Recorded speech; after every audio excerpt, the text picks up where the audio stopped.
نمیگیرم لحظه ای تصمیم هیچ وقت. اینا زور میزنن درم کوره، ازم تعریف میکنم بیان تو کار، دیگه هندونه زیر بغلم پره. خیلی وقت دور برنامه خط کشیدم، ترجیح میدم بمونم خونه، لم بدم رو کاناپ بزنم گیمو، تش دوست دخترم بغلم کنه. خدا دیست نمیشه شماها کفرید، بزنید توییتر فکتای مفتی، هیچی نمیندازه دیگه منو از چشم، حتی پخش بشه ازم عکس لختی، حرفا تو پرته قاطی آشغالام، نقد نمیشم من عددام بالان، واقعی ترم از همه همکارام، زاکان گوش میکنه تو پراید بابام. مارگاریتا روشن یکی یکی هیتا، نشنیدی مثلشونا هیچا، مثلشونا هیچا هیچا.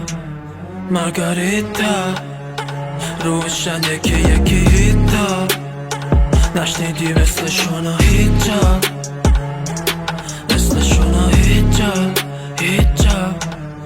رپ فارسی خورده بود کسادی، با چاریا جون گرفت حسابی، داخل رپ کن نماهای زیبارو، تصفیه حضوری اگه داری حسابی. ایشالله خیره هر جوری خواستین، کنارم بشینید رو برون وایسید، دیگه هیت میشه هر کاری کنم، حتی فقط بالا بزنم آستین. یه سریا کاسه داغ‌تر آشن، قدیمیامونم انگار سایه باشن، فهمیدم نمیتونم سایه کسی بشم، اگه خودم الان زیر سایه کسی جاشم. آینده جلو روم تلفن پیچه، الان این نظرایی که میدن و نبین، فقط قیمت زمین میکشه بالا، حتی اگه یه رو پوریا بخوره زمین. من همه حال بدیا رو یادم هست که کجا اومدم کجا رسیدم. یه سری میگن حیفته بمون، یه سریا ولی فقط پی خدافظی من، میگن اینم که وصله به سیستم، ولی پوری فقط وصله به خدا. بذار بگن ازم اینا هر چی که دارن، یه سال دیگه میگیرن دستو به دعا. مارگاریتا روشن یکی یکی هیتا، نشنیدی مثلشونا هیچا، مثلشونا هیچا هیچا.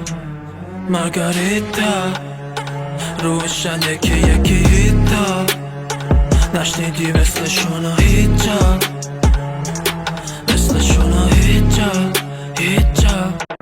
اینا پی کمک ولی پوری جنیس، اینقدر هیت میده مارکت شبیه حس، از این که لفظشو زدم تو کارم یه روز احترام میذاره راش ملینز. روشن آینده عین روز، احترام دارم و بدخواسوز، سینم سپر سرسنگین و مشتی، نه هیچی نمیکنه پشتم و قوز. فنا بهم دایرکت میزنن خدا، به عشقت زدم عکس تو روی بدنم، بالاخره میفهمن همه چی به رپ نی، چند سال فکری ازم عقبن، دراک که رایم نمیسازه برا من، نمیزنم هیچی و بالاخره بالام، چند ماه چربی آوردن پلوام، چون دیگه میچربه به همتون کارام. مد میکنم لفظ سرچیو بدم، حتی پامپ کنم دم پای کفتری، دیگه مهم نیست پشتم چی میگن، نقدم کنید حسابای دفتری، بذار هر کی بره سی خودشو، ما فرق داره با بقیه راهمون، پوری به این زودی تموم نمیشه مگه اینکه از زمین بباره به آسمون.